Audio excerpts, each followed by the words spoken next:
Julio César Arboleda es doctor en Ciencias de la Educación, presidente de la Red Iberoamericana de Pedagogía REDIPE, director científico de la red, director también de la editorial REDIPE, Series y Colecciones Internacionales de Investigación, director de la revista Boletín REDIPE y asesor pedagógico iberoamericano.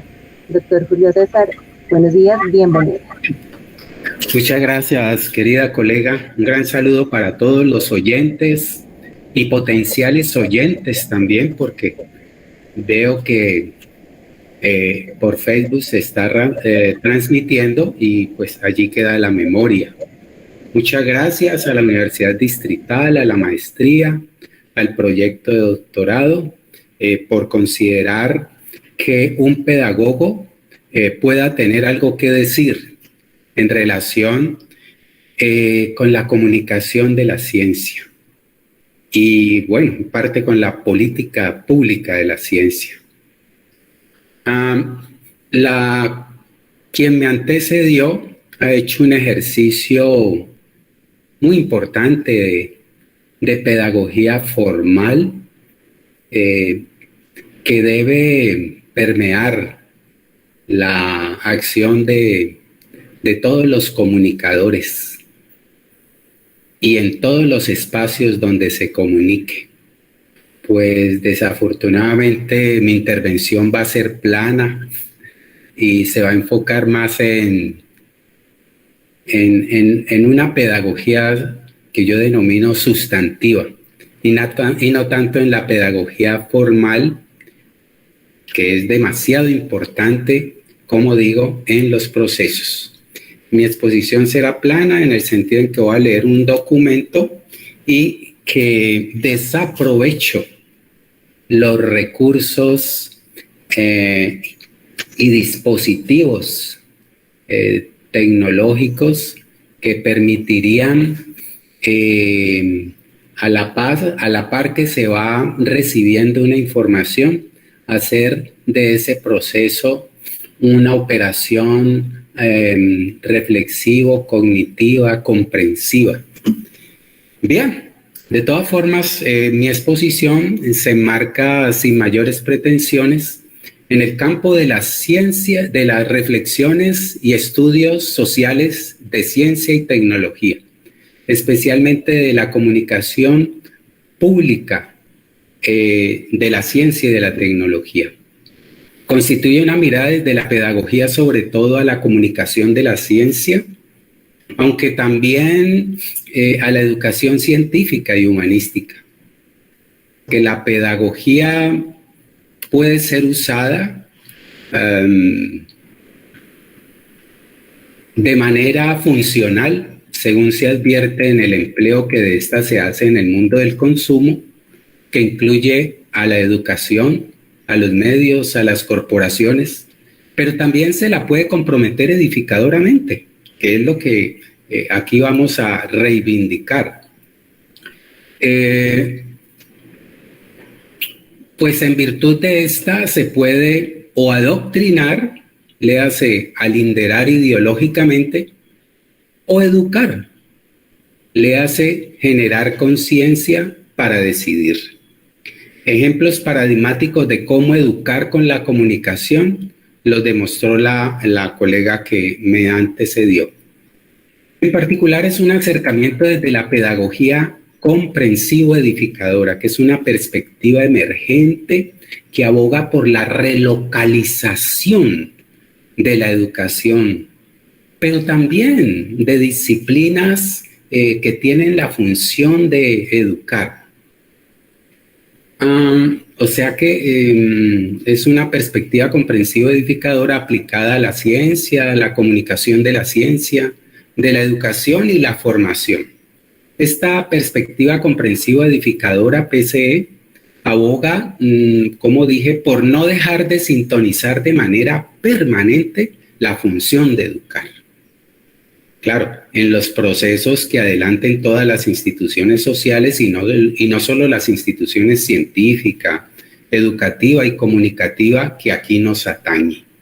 La función de educar hace referencia esencialmente a la generación de conciencia comprensiva que permita dilucidar conocimientos y aspectos de la vida real, ideal o imaginaria, así como decidir y obrar por sí mismo. Educar aquí es antónimo de adoctrinar. La pregunta es, ¿nuestra educación es más adoctrinante? Igualmente nuestra comunicación es más adoctrinante que genuinamente educativa, es decir, que afirme la función de educar.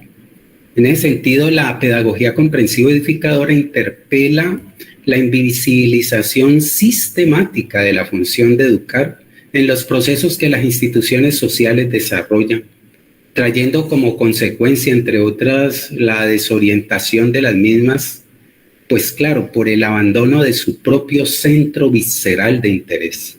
Es decir, que el poco interés de la comunicación, de la ciencia, de la educación y demás instituciones sociales por la función de educar, fuerza su propio extravío, una desorientación en la que las urgencias de poder aplazan su proyecto edificante. En este punto valga subrayar las relaciones inmanentes y poco estudiadas de la comunicación con la pedagogía. Una idea relevante aquí la expreso a través de la siguiente afirmación. La pedagogía es intrínseca a la comunicación social, no solo por la forma como se comunique, sino esencialmente por la fuerza edificante de la comunicación.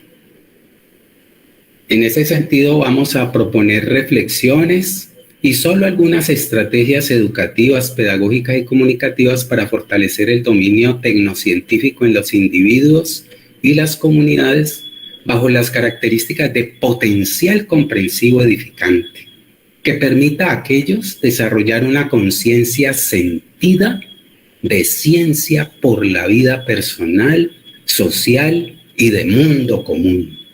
En particular, espero poder tributar elementos pedagógicos a los investigadores, especialistas y comunicadores de la ciencia y la tecnología, conocedores, ellos sí a ciencia cierta, de los problemas estructurales de la ciencia, de la comunicación, de las políticas comunicativa, científica y educativa. Las ideas y estrategias educomunicativas que presentaremos podrían acompañar otras iniciativas derivadas de praxis pedagógicas y comunicativas que educan, como las que presentaban y que seguramente agencian los colegas que intervienen en este seminario, y que se podrían replicar si los ecosistemas comunicativo y educativo se conectan, como educomunicación, desde la función de educar, forzando políticas públicas al respecto. La educomunicación como ecosistema que forma para la conciencia de vida y para comprender a su vez el matrimonio ciencia-poder, que engendra cada vez tantos males, haciendo imperativa la función ético-política de educar en conciencia reflexiva en el acto del comunicador y los medios, para enfrentar políticamente un progreso que agrede ecológica y biofísicamente al planeta, cada vez más endeudado con la dignidad y la vida. Veamos pues qué significa esto de comprensión edificadora. El concepto comprensión edificadora hace referencia, y vamos a insistir en él a lo largo de esta exposición, hace referencia al potencial mental y experiencial que interconecta conocimientos, experiencias, vivencias, saberes, valores y actitudes a favor de la vida. Por eso esa comprensión es edificadora. Cuando la comprensión atenta contra la vida, no es edificadora, por supuesto. Es una comprensión que podríamos denominar adebe, endeudada. y que siembra incomprensiones o se enmarca en la incomprensión. En este sentido, hoy palpita la necesidad imperiosa de educar en elevar nuestra conciencia actuante, pues tanto conciencia de ontogénesis, es decir, a la construcción de sujeto y de subjetividad, a nuestra autorrealización, como a la conciencia actuante de filogénesis, que nos permite descubrir y convivir en nuestro universo identitario, lo que se ha caracterizado como el ámbito y tejido, vínculo de parentesco o de identidad personal, social y planetaria que nos une y singulariza. Educar en la comprensión no ética y vivencial, que involucra el conocimiento, la construcción, reflexión, análisis y vivenciación de esto. Educar promoviendo intercambios dialógicos y edificantes de saberes y conocimientos de una audiencia heterogénea, de los estudiantes, del profesor, del científico, de la comunidad, como estrategia para un auténtico desarrollo educativo y social. Como se advierte aquí, auténtico tiene una connotación, digamos, umbilical, para un crecimiento y desarrollo sensibles, para apreciar y fortalecer el vínculo filogenético al que también nos debemos. Enseguida comparto una reflexión sobre la vida que posiblemente proyecte luces a nuestras reflexiones propositivas de hoy. La vida es pluriversa, es diversa e interdependiente, y de ella hace parte la otredad, ahí el hombre y sus circunstancias. La vida inspira la acción humana. La gran filosofía, la gran ciencia, la auténtica educación y comunicación, la gran política, en buena parte se inspiran en la vida y en la experiencia de vivir pluriversalmente. La experiencia, la vivencia define generalmente el conocimiento y la comprensión, así como el uso de estos potenciales, porque la comprensión es cognitiva y experiencial y crece, vive al ritmo de la vida. Cuando no fluye con experiencias de vida para la vida, nos deja a los seres humanos al libre albedrío de las incomprensiones. Las comprensiones con sentido creciente de vida retejen la vida pluriversa. La vida pluriversa se expresa en la vida de los territorios.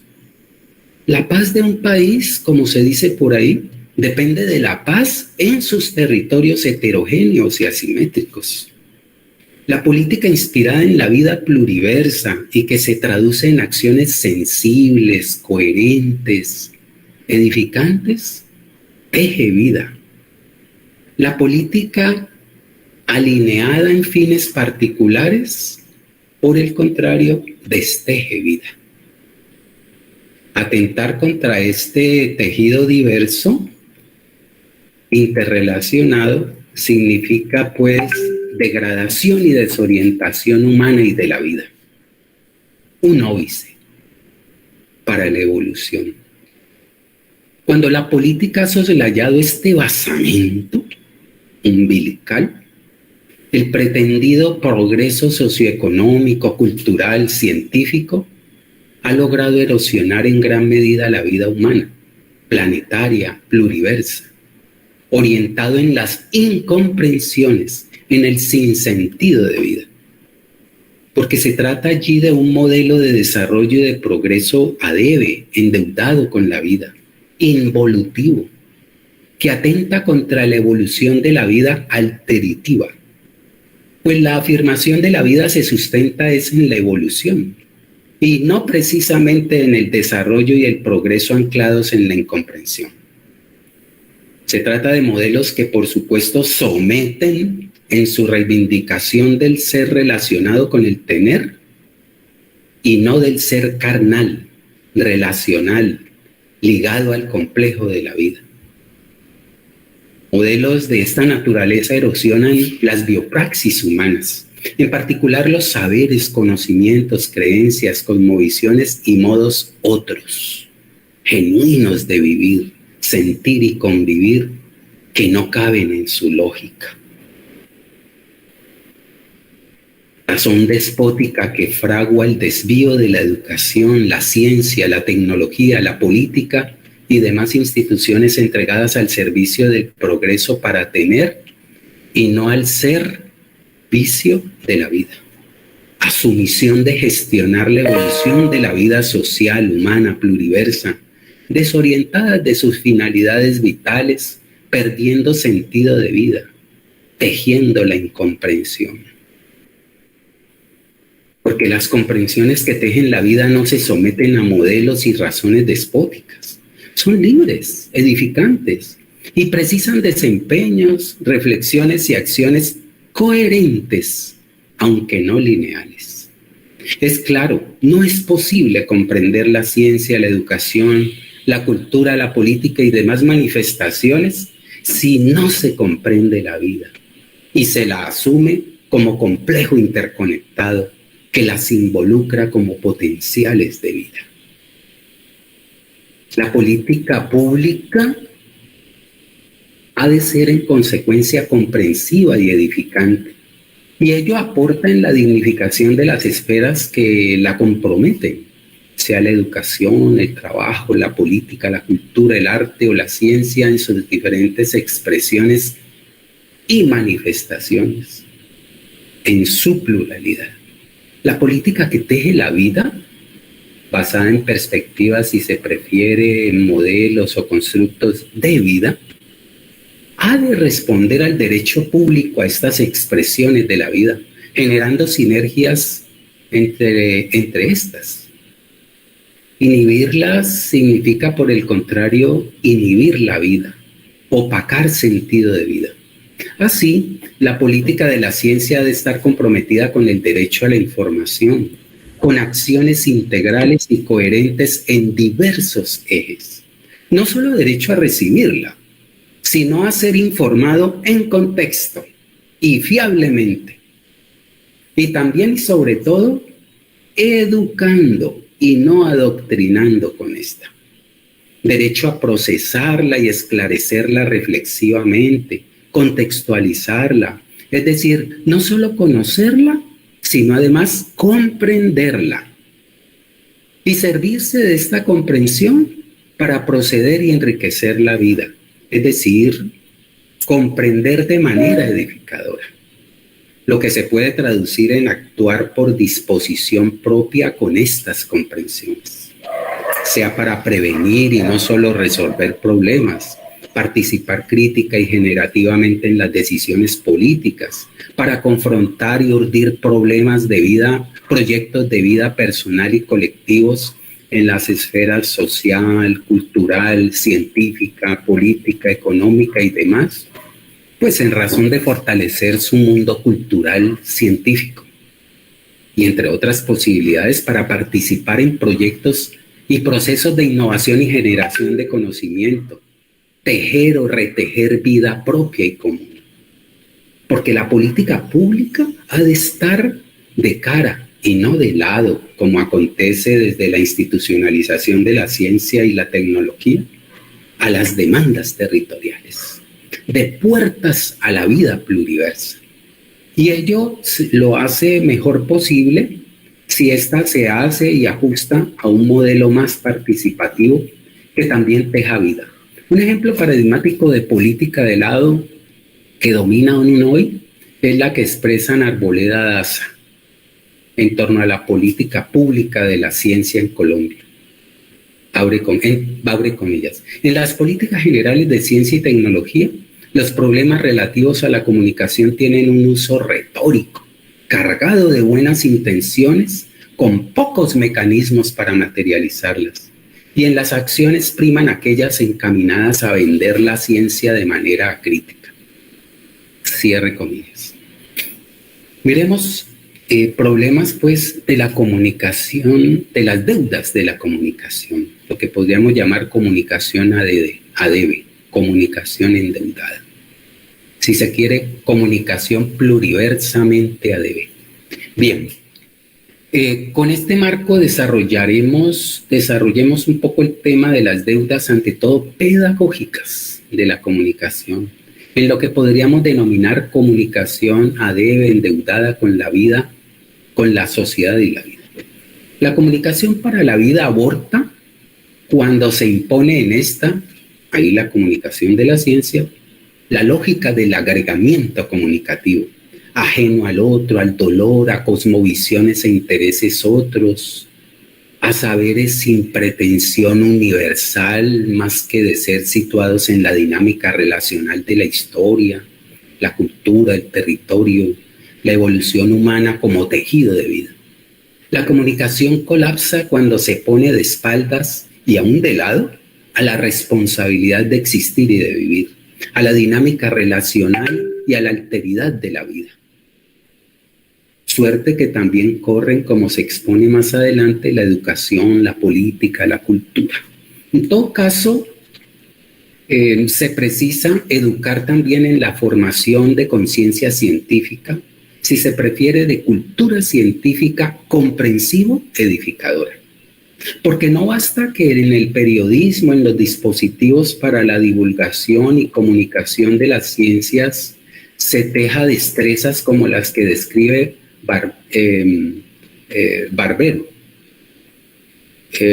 Precisión en la expresión, el cuidado en la elección de los temas, el acento en la sustancia breve y eficaz, el equilibrio tipográfico y las ilustraciones justas, condensar la materia de los conceptos científicos y sus múltiples posibilidades de presentación y divertimento de una manera amable y sorpresiva, entre muchas otras de índole formal y también sustantivo. Es preciso que el abordaje integre en algunos lugares aspectos humanos, históricos, culturales, económicos y sociales de la ciencia, acaso otros de tipo político y epistemológico, en lo posible divergentes.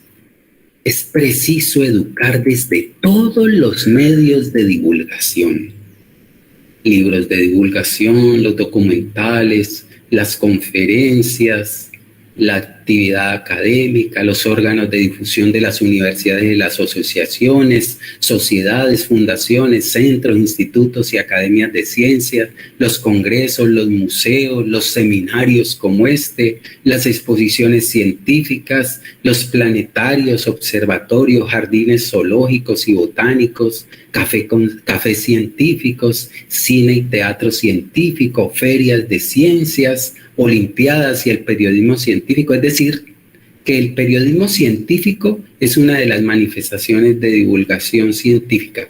Obvio.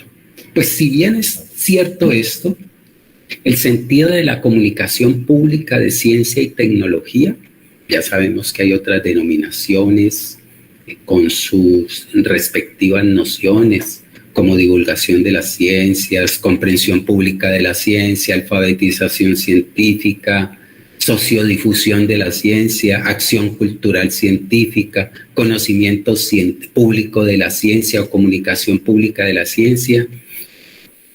Si bien es cierto el sentido de la comunicación pública de la ciencia y la tecnología es disminuir la distancia, agenciar el vínculo entre el científico y la sociedad, reunir el mundo, o mejor el pluriverso de la producción de saber especializado tecnocientífico con el conjunto de la comunidad, según caso. La comunicación de la ciencia es deseable que la política pública de ciencia y tecnología privilegie no solo la capacitación, sino además la educación.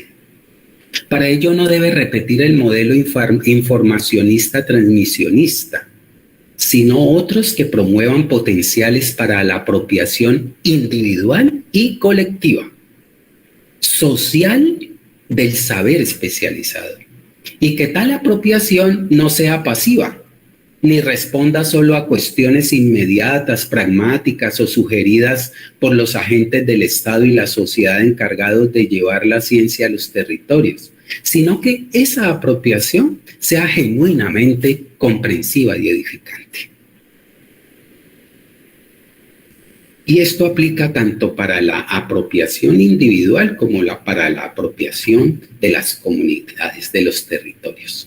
Para que tal apropiación sea realmente comprensiva y edificante, se requeriría, pues, por un lado, desplegar en las comunidades heterogéneas, escuela de la ciudad y rural, comunidades indígenas, campesinas, afrodescendientes, negras y demás colectividades, desplegar en ellas oportunidades y potenciales pedagógicos, entre otros, pero situados, para que la información relacionada con la producción científica se logre procesar mental y visceralmente, para restituirla como conocimiento, y se generen al tiempo escenarios vivos en los cuales se relacione este conocimiento con los que conoce o vive la comunidad, se recree en contexto aprovechando los lenguajes y posibles sabidurías pedagógicas.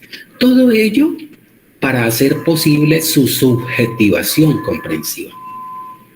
Por otra parte, y entre otros aspectos, se precisa también de potencial pedagógico, igualmente situado, que considere el basamento espiritual cultural para educar con el conocimiento. Es decir, se acompañe el proceso anterior de motivaciones, capacidades, disposiciones reflexivas, analógicas, generativas, críticas, dialógicas, que les permita a los comprendedores pensar por sí mismos en las bondades, dificultades, problemas y retos que incorpora histórica, social, cultural, económica y políticamente la producción, la contextualización, recontextualización y uso del conocimiento.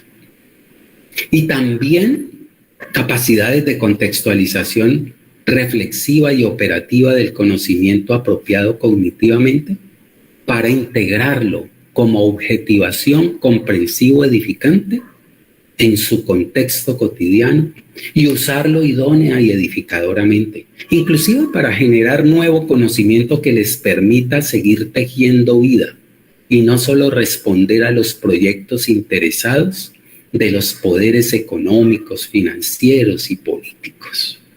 De este modo, quizás podremos hablar de una apropiación comprensiva edificadora de la producción especializada de saber y de paso de una comunicación pública y comprensivo edificadora de la ciencia.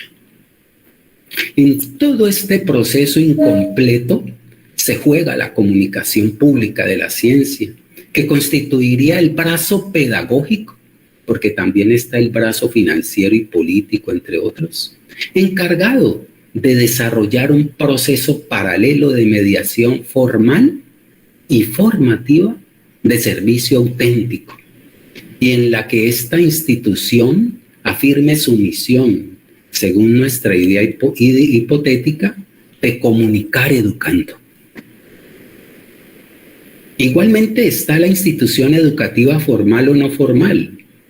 Aquí se incluye a los agentes que el Estado designe para la socialización del conocimiento en los procesos de apropiación social de conocimiento.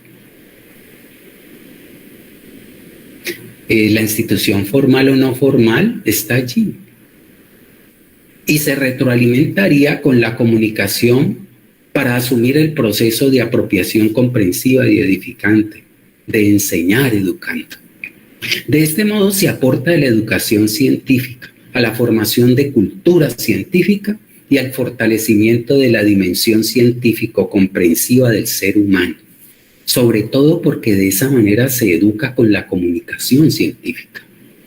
Igual cuando tales dispositivos sintonizan, para decirlo con Aristides Bastidas, una lucha de nuestros pueblos, abre comillas, la lucha de nuestros pueblos por la autodeterminación tecnológica y en consecuencia por una economía emancipada del yugo de las grandes metrópolis, cierre comillas. Insistimos, una comunicación ADB es la que conlleva deudas sociales, humanas y éticas en la agencia comunicativa.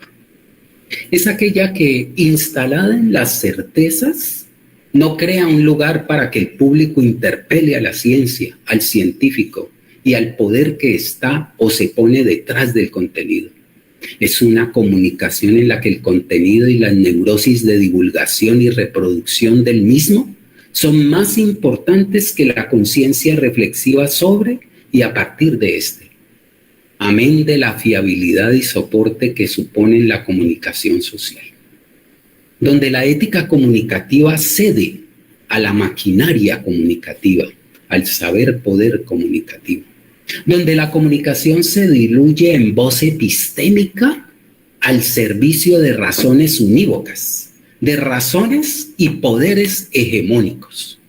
Allí, como se ve, hay no lugar para el sentido edificante en la comunicación, pero paradójicamente sí hay espacio o lugar, y no poco, para que un contenido sea, por ejemplo, la creación de un software, una metodología inclusive didáctica como la clase invertida o las propias de la neurodidáctica y la neuropedagogía o reflexiones sobre algún asunto sociocientífico, valga eso más por su exposición formal que por encima de aspectos sustanciales como la capacidad de razonamiento comunicativo, de inducción retrospectiva, de contrafactibilización y otras formas de razonamiento y pensamiento como potenciales del comunicador que le permitan generar en la opinión posibilidades de elevar su conciencia, su potencial para interiorizar los objetos reales, ideales e imaginarios que participan en la producción científica y en la experiencia de vida, propiamente en la posibilidad de reflexión, de duda, de producir incógnitas sobre las bondades infinitas aún del conocimiento científico, de cuestionamiento, de enfrentar certezas, de advertir posibles repercusiones favorables o desfavorables del asunto enunciado en diversos y mismos contextos, tanto como el posible impacto de la información, sea de la invención, innovación, proyección, etcétera, para la vida compleja. Porque no se trata de comunicar a debe, solo para la adquisición de conocimiento, sino para que el conocimiento, devenga tras la experiencia un saber que se pueda usar para afirmar en los actos la vida compleja, cuidándola. Casos de no lugar para la comunicación con sentido edificante abundan, y en estos se cuelan conocimientos vendidos como científicos, pero sin basamento científico. Ahí la metodología del aula invertida, el aprendizaje de servicio, que inundan sin mayores reparos las redes con promesas autocumplidas. O la comunicación que privilegia contenidos como estos, creados y promovidos por el norte global, tales como el enfoque de las competencias. Desde las promesas que supone, sobre todo las que sirven ciertos intereses del mundo del mercado, hasta las reflexiones, aplicaciones e investigaciones que lo sustentan. Pero se invisibiliza aquellas que interpelan estos y similares contenidos, que interpelan y muestran sus contraejemplos en la vida cotidiana, sus efectos educativos y humanamente malsanos y perniciosos. La comunicación genuina de la ciencia ha de pensar en la construcción de audiencias comprensivas. Comunicar ciencia es un acto edificante, político, pues se trata del compromiso de educar con el contenido. Falta a ese compromiso la comunicación pública de la ciencia cuando afirma sin lugar a duda, cuando presenta los avances o cuestiones de la ciencia y la tecnología, ahí la inteligencia artificial, como camino expedito para la evolución de la vida. Es edificante, por el contrario, cuando se asume como acto político a favor de la conciencia autónoma y de vida. Vemos otras deudas educativas y pedagógicas de la comunicación. Aquí vamos a destacar la importancia de pensar la comunicación desde la educación, pero sobre todo desde la pedagogía. Haremos énfasis en que el terreno educativo, en el terreno educativo no hay una pedagogía comunicativa para la vida. Las deudas educativas y pedagógicas de la comunicación abisman su desorientación, sembrando por cantidades lo que Barbero denomina destiempos. Por un lado, las deudas del pasado, que crea retrocesos, la pedagogía memorística, que es importante, pero también endeuda cuando nos anquilosamos en ella. Deudas del pasado que crea retrocesos, anquilosamientos en calidad educativa y de vida.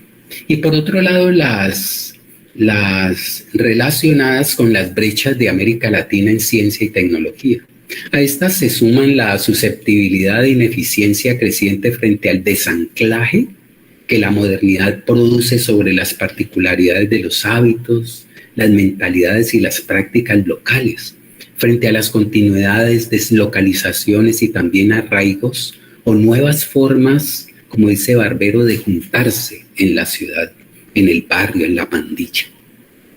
Grietas todas estas que se profundizan por un lado y según aquel, con la privatización y con un modelo pedagógico centrado en la individuación y la pérdida de la intimidad asociada al fenómeno de exaltación de la individualidad, y que a mi modo de ver riñe con la vida pluriversa, entretejida, fisgoneando el comunitarismo que constituye la base del espíritu humano. Por otro lado, con un modelo de comunicación que, según mencionamos antes, es intrínseco a una educación endeudada con la vida, en el que la comunicación pedagógica no aporta a la construcción de aprendizajes comprensivos y edificantes, y se somete, distante de los procesos de comunicación que hoy dinamizan la sociedad, al régimen de saber que controla e inhibe la capacidad crítica y generativa, fundamento, como hemos dicho, de la autenticidad. Tal distancia se expresa, siguiendo a Barbero, en el hecho, entre otros, de no usar pedagógicamente las tecnologías de la imagen para interactuar con el mundo del saber diseminado en la multiplicidad de los medios de comunicación, aplazando así la necesidad de ir más allá del libro del texto, pues que hoy se ha disminuido un poco esa intensidad, para acceder a otras formas y tipologías textuales que hoy circulan y que pues en realidad hoy en día ya tienen mayor lugar en los escenarios de comunicación, como los textos orales, visuales, musicales, audiovisuales, telemáticos, entre muchos otros. Igualmente, de operar una reorganización que atraviese el mundo de los lenguajes y las escrituras y transforme los modos de leer, pero también creemos nosotros los modos de enseñar, para promover aprendizajes lectoescriturales críticos, semánticos y comprensivos.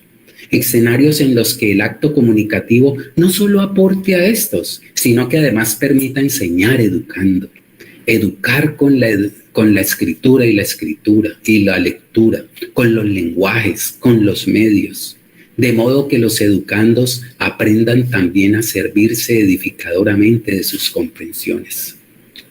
Dos expresiones importantes que dan cuenta de la desorientación de la comunicación y de la educación. 1, comunicar educando. 2, enseñar educando. Son deudas.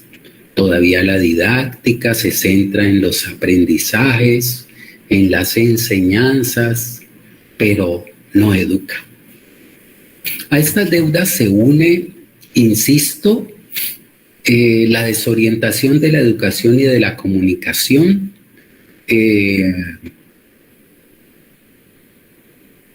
pues desorientado en sus radicales más sentidos que les impide educar en los actos educativos y comunicativos. Veamos pues entonces cómo es este proceso de asumir la función de educar o ampliarlo, porque ya de eso venimos hablando. Un comunicador no educa si no siente y vive la reciprocidad moral. Miremos aquí un acercamiento un poco fenoménico.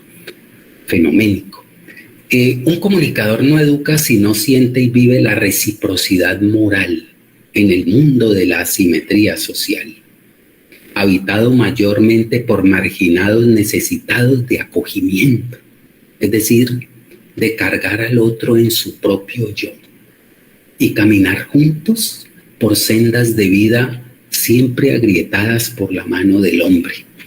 No educa sino vivencia su sensibilidad en el oficio, reconociendo en el público a quien dirige su contenido lo más profundo del ser humano, las raíces de lo humano, donde no se pueden dejar de reconocer aspectos como la diferencia de género, sexo, raza, intereses, religión, comunidad y nación. Para decirlo con Cortina y Agamben, citados por Hill, el reconocimiento mutuo y vital no es meramente formal, es lo que hace que seamos humanos, como sucede con el amor.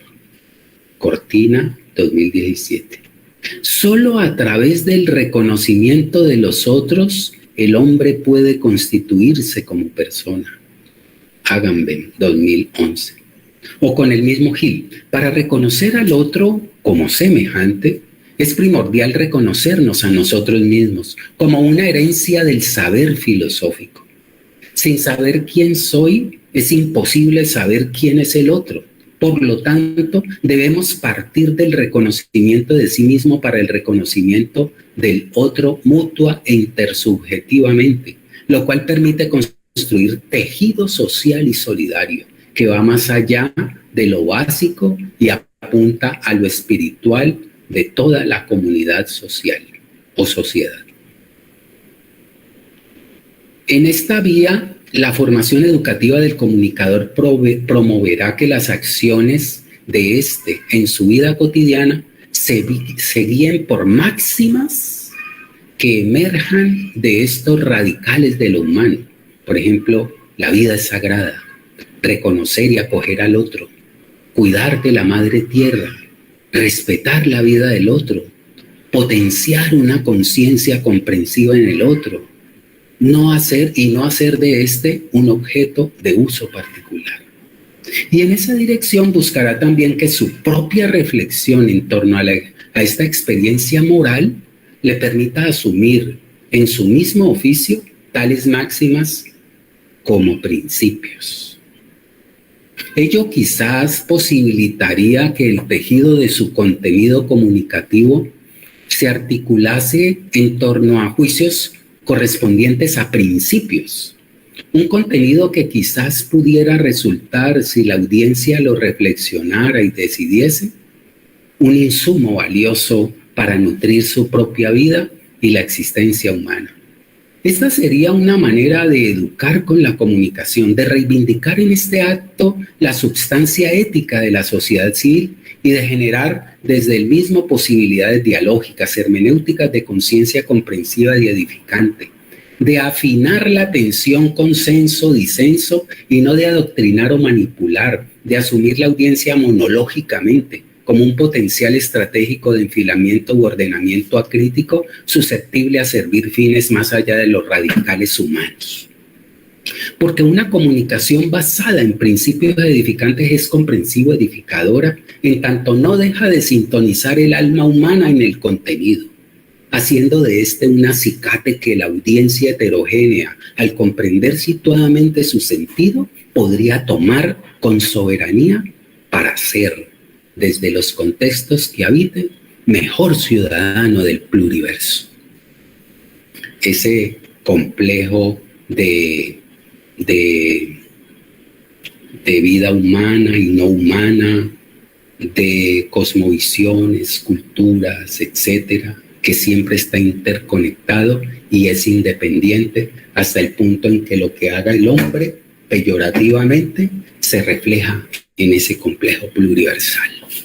No educa al comunicador si no asume la otredad de la audiencia como complejo de seres dignos de reconocimiento, de respeto, de consideración, de acogimiento, y no solo como recipientes de conocimiento que a lo sumo puedan admirar la ciencia y al científico, Esto último precisa de una pedagogía del comunicador para arribar a la heterogeneidad de la audiencia y dejar en esta latiendo la idea de aportar a la obra humana con el nuevo conocimiento. Este sería ya un valor agregado que deja la intervención comunicativa educada, pues el saberse hospedado, inundado por las luces del discernimiento, sienta las bases en el educando marginado para construir una conciencia de otredad y de obra por una vida más humana, engrosando su sí mismo. El acto de educar es visceral. Lo asume quien sintoniza en sus propias vísceras los radicales desde los cuales nos hacemos más humanos. La comprensión y su promoción en las distintas áreas del conocimiento y situaciones de la vida precisa de estas sensibilidades. Sin estas no se construyen actitudes comprensivo-edificadoras para educar con los saberes que se transmiten. He ahí la relevancia de la fenomenología para reconocer la importancia de los sentimientos, vivencias y experiencias en los procesos de comprender y de ser mejor ser humano. Su aporte sobre la importancia de reconocer edificadoramente el valor de aquellos en los procesos de construcción de conciencia comprensiva. Apreciar, por ejemplo, la sensibilidad moral desde la cognición, el sentimiento y la actuación en situaciones donde se expongan los conflictos morales. Igualmente es primordial la ética, la antropología y la pedagogía, entre otros ámbitos del saber humanístico que, como la ontología y la fenomenología, han de ser considerados para corporizar algunos de sus enunciaciones en los actos formativos. Me refiero en particular a las ontologías relacionales. Guardadas las diferencias, el comunicador, tanto como el docente y agentes encargados de la función de educar, deberían ser formados para promover en los educandos la vivencia de sentimientos morales y su capacidad para afrontar las situaciones límites, es decir, aquellas en las que, según nos recuerda Hoyos, se juega el sentido mismo de lo humano, de la vida, de la dignidad de la persona, y que llevan el peligro implícito de negación de la reciprocidad, del respeto y del pluralismo. Abre comillas. Y al mismo tiempo detectar en tales situaciones las posibilidades reales de llegar en ellas al auténtico reconocimiento del otro, desde las raíces mismas de lo humano, que tienen que ver sin duda también con la diferencia de género, con la diferencia de raza, comunidad, nación, cultura, religión, en una palabra, con el reconocimiento de la heterogeneidad. Cierre paréntesis. Ahora presentamos un barrido de ideas que posibiliten hacer una pedagogía comprensiva edificadora en la comunicación de la ciencia en el marco del ecosistema educomunicativo que aquí se nos antoja o que aquí proponemos. Es decir, no asumir al comunicador como un educomunicador solamente, sino forzar una política para que el ecosistema comunicativo y el ecosistema educativo entren en matrimonio. Dadas las deudas insondables de la comunicación de la ciencia y también de la educación en materia de educar con los saberes, creo necesario alimentar el ecosistema comunicativo para redefinirlo como educomunicación, como complejo reflexivo actuante que se alimenta de la conversación alteritiva, de una reflexión y praxis comprensivo edificadora situada que decante formas singulares de interacción comunicativa, de existir y vivir, de revivir y reexistir y reinventar la vida. La idea es que la comunicación en general, las áreas culturales, ahí la didáctica, la misma educación, la comunicación, la matemática, etcétera, no educan, potenciando el imperio de la información y la desinformación. Propongo avanzar hacia un ecosistema educomunicativo que eduque, donde la escuela y la misma comunicación, por ejemplo, aprendan a educar con los medios masivos, hagan un uso pedagógico, reflexivo, actuante de medios, televisión, video, computador, multimedia, internet y demás. Un ecosistema para educar con la comunicación en el que se expongan los mínimos para educar con las áreas culturales, incluida la educación, la comunicación de la ciencia y demás campos del saber y del conocimiento que deben retroalimentarse a la hora de atender la función de educar que les corresponde. Por eso hablamos de esto como un complejo, como un tejido ecosistemático.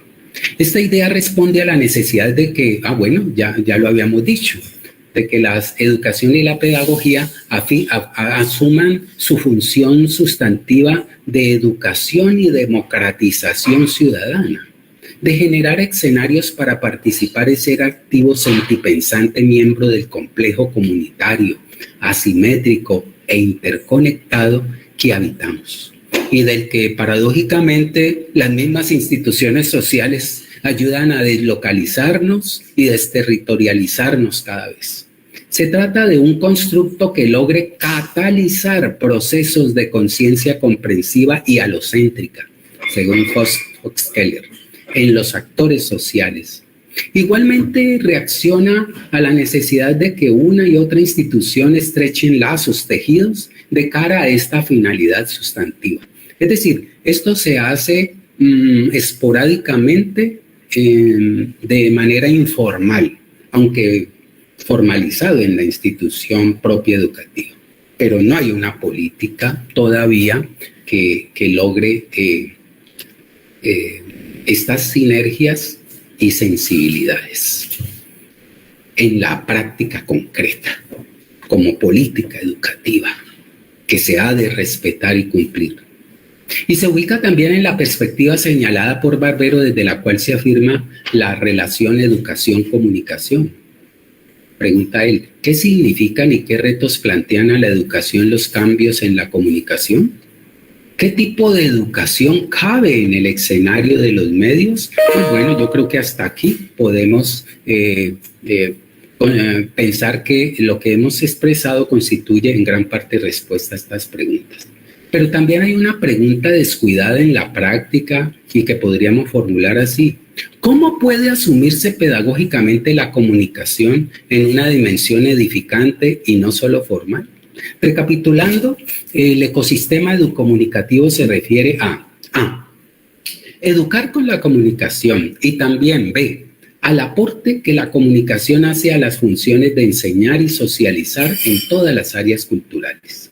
Es deseable que incorpore este ecosistema una redefinición del contrato social para la ciencia, su formación, comunicación y usos comprensivos y edificantes. Estoy pensando desde el estudiante, el hombre común, el profesional, sea comunicador, médico, antropólogo y otros agentes de la ciencia. Para ello, es contradictorio formarlo en el enfoque de competencias, el cual no resuelve y por el contrario inhibe la tarea de educar con ciencia y con conciencia en el saber hacer, en su práctica, porque en la preparación competencial predomina es el sentido adoctrinante de la formación, la alienación y alineación en las complejidades del mundo de la productividad y del consumo, de la maximización y no redistribución pública de la riqueza. En el mundo laboral y académico, por ejemplo, no se exige generalmente que el profesional o el tecnólogo conozcan acerca de las implicaciones sociales y éticas de las investigaciones y que las pueda considerar en su oficio y en su convivencia. Tal alfabetización no genera las condiciones para que el futuro profesional desarrolle, como hemos dicho, un papel sensible en la sarta de producción, formación, transmisión, divulgación, apropiación y uso edificante de la ciencia y la tecnología. Dicha ecosistemática ha de ser vinculante, altersófica, dignificante, que en lugar de destejer y remendar, como lo hace nuestro ecosistema globalizante, reteja territorialidades, camine con la vida, que es pluriversa. Es un ecosistema que ha de sensibilizar la cadena de producción, transmisión y uso del conocimiento, de divulgación y uso reflexivo edificante de la ciencia.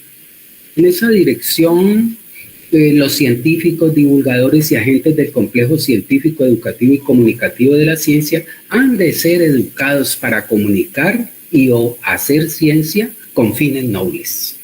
Esto incluye al médico, periodista, científico, economista, escritor, docente, ingeniero, animador cultural u otro agente del ecosistema como posibilidad educomunicativa. Se trata de un maridaje triádico, ¿no?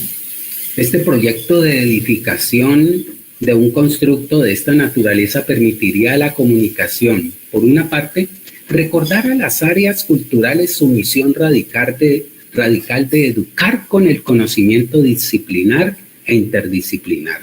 También indagar los aportes de otras áreas, no solo para su función social de generación, fortalecimiento y comunicación de sus saberes, sino para blindar las propias estrategias a fin de superar el modelo transmisionista y asumir su función de producir, enseñar y comunicar educando, generando escenarios para la conversación alterativa, reflexiva y actuante y, entre otros, no disminuir al público ni al saber en razón del poder.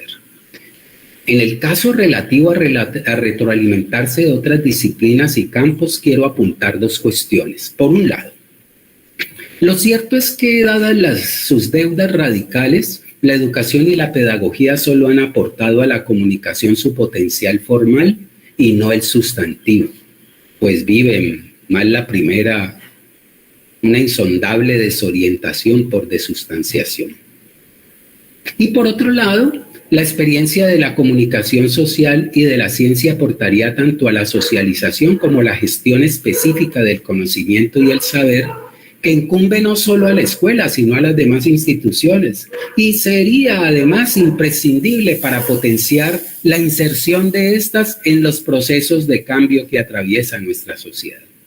Reconocer los aportes de la comunicación en la construcción de esquema sociocultural, científico y tecnológico representa, pues, un llamado honesto a superar radicalmente la concepción instrumental de los medios y las tecnologías de comunicación que aún, y de acuerdo con Barbero, predominan no solo en las prácticas de la escuela, sino en los proyectos educativos de los ministerios y hasta en los discursos de la UNESCO. Inclusive es una manera de enfrentar la marginación sociocultural, expresión con la que este pensador da cuenta de la crisis de la escuela en tanto deja de integrar inclusivamente potenciales mediáticos para la oralidad y la visualidad.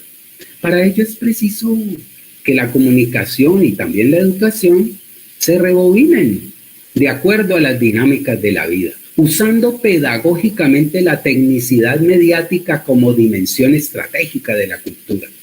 Tal tecnicidad sería un insumo relevante para reconvertir su servicio de modo que permita pasar de estar a favor del secuestro de la imaginación y la consagración de la banalidad a ser, como dice Barbero, terminales para educar y leer de manera comprensiva las situaciones y acontecimientos del mundo de la vida, los cambios que acaecen en la experiencia social y en la narratividad cultural que los medios dinamizan.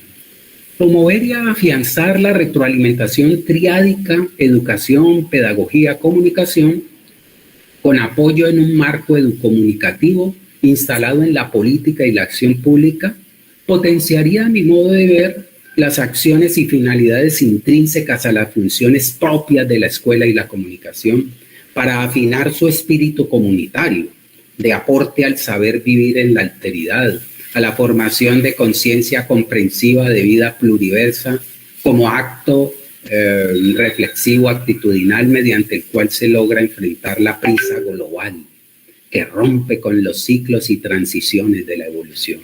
Es necesario, en consecuencia, otorgarle a la pedagogía de la comunicación el lugar vedado en la política científica, comunicativa y educativa para que la educación pública de la ciencia realice un papel más edificante en los territorios y no amplifique las voces epistémicas, políticas y doctrinales sensibles a intereses agregacionistas del otro y de lo otro, ajenos a la vida digna, al buen vivir, al tejido pluriversal. A modo de síntesis, necesidad de una pedagogía otra para la comunicación. Habíamos formulado una interrogante para darle contenido a la propuesta educomunicativa. ¿Cómo puede asumirse pedagógicamente la comunicación en una dimensión edificante y no solo formal? Tal enunciado dice de las connotaciones pedagógicas de la comunicación en su dimensión formal, pero también de fondo. Y nos lleva a entender la pedagogía de la comunicación como un proceso mediante el cual se busca a llevar un contenido comunicativo a un público heterogéneo. B. Generar oportunidades y capacidades para que éste desarrolle conciencia en torno y a partir del mismo, deseablemente una conciencia comprensivo edificante. Esta pedagogía de la comunicación constituiría el motor del ecosistema educomunicativo, en virtud del cual se pretende que el acto comunicativo que acompaña a los procesos socializantes que competen a todas las instituciones sociales sea efectivo y auténticamente formativo.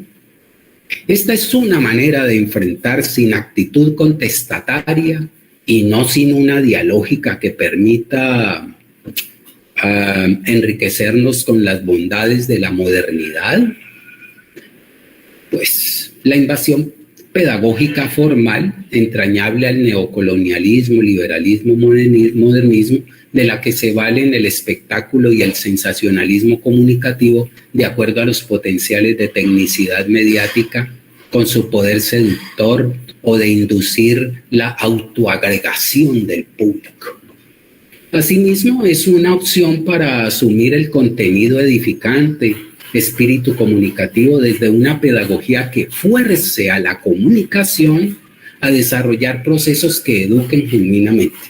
Se trata de enfrentar el proceso adoctrinante, reificante, que vehiculizan la educación y la comunicación, asumiéndolo desde una pedagogía no agregante, si se prefiere otra, alteritiva, una pedagogía como agencia política para revivir y reexistir, que junto con agencias cómplices abogue por la formación de conciencia crítica, generativa y edificante, podríamos decir respetuosa, incluyente y acogiente en los procesos de enseñar, aprender, formar y comunicar. Para lograr que la comunicación eduque, que todos los medios de divulgación aporten a la sensibilización del vínculo ciencia-sociedad, proyectando luces comprensivo-edificadoras entre las grandes audiencias, es preciso que esta misión haga parte real y no decorativa de la política pública de medios y de ciencia, y forzar la creación allí donde no exista, y o fortalecimiento y democratización de un comité u organismo mixto nacional de la comprensión pública de la ciencia, iniciativa por lo demás surgida en Gran Bretaña en los 80 y replicada en otros países, por ejemplo, la Red Internacional sobre la Comunicación Pública de la Ciencia y Tecnología. En todo caso, un comité, un colectivo que vele, un consejo que vele un comité democrático, obviamente, que vele por el cumplimiento estatal, institucional, incluidos los medios, instituciones y corporaciones sociales, para que los procesos diferenciados de diseminación, difusión, divulgación, educación y apropiación popular y social de la ciencia constituya un evento auténticamente comprensivo, edificador, porque los que existen no lo hacen. No generan oportunidades para desarrollar eventos auténticamente comprensivos, edificadores, incluyentes, a la altura sobre todo de las demandas y realidades de las distintas comunidades con perspectiva territorial y en sintonía con la evolución de la vida pluriversa, más allá de los intereses de poderes antropocéntricos y agregacionistas. Si se me permitieran 10 minutos más, pues podría presentar otras ideas prácticas de la pedagogía comprensivo-edificadora. Doctor, estamos a 2 minuticos. Estamos a 2 minuticos. Bueno, pues entonces, digamos, para finalizar, se quedan demasiadas ideas afuera, pero no interesa. Digamos, para finalizar, que la comunicación de la ciencia no es edificante si se anquilosa en el nuevo conocimiento, si se estanca en la soberbia de la innovación y el nuevo conocimiento, y descuida la evolución de los saberes otros, incluidos los ancestrales, o no genera escenarios para conectarlos en función de afirmar, de engrandecer la vida, el ser, creer, pensar, saber, sentir, obrar y actuar plural. 2 estrategias para comunicar ciencia educando y para potenciar la formación de una cultura científica comprensiva edificadora son el aprendizaje y la comunicación por proyectos de vida tecnocientíficos, que permita fortalecer desde la enseñanza escolar y la comunicación social la conciencia, el sentido de ciencia en el marco de la vida personal, social y pluriversa. Para ello se considera la dimensión cultural científica como esfera de la pluridimensionalidad humana. Es una dimensión sin la cual se dificulta el alcance de los retos de existir, de ser reconocido, de vivir dignamente, de convivir y cuidar la vida propia y común. Una dimensión cultural científica que en la interacción robustecerá otras dimensiones del ser personal de los individuos y de las comunidades, y que la educación y la comunicación, entre otras instituciones y comunidades encargadas del acto de educar, han de asumir incondicionalmente, porque insistimos, se comunica y se enseña no solo para difundir conocimiento, sino y sobre todo para educar desde estas actividades. El acto de educar no debe poder estar al margen de los procesos relacionados con el conocimiento. Producción, transferencia, comunicación, gestión y apropiación social del conocimiento. Educar es sustancialmente una obra de generación de conciencia de vida y para la vida. Muchas gracias, doctor Julio César Arboleda, por este tiempo, esta información y estas importantes reflexiones.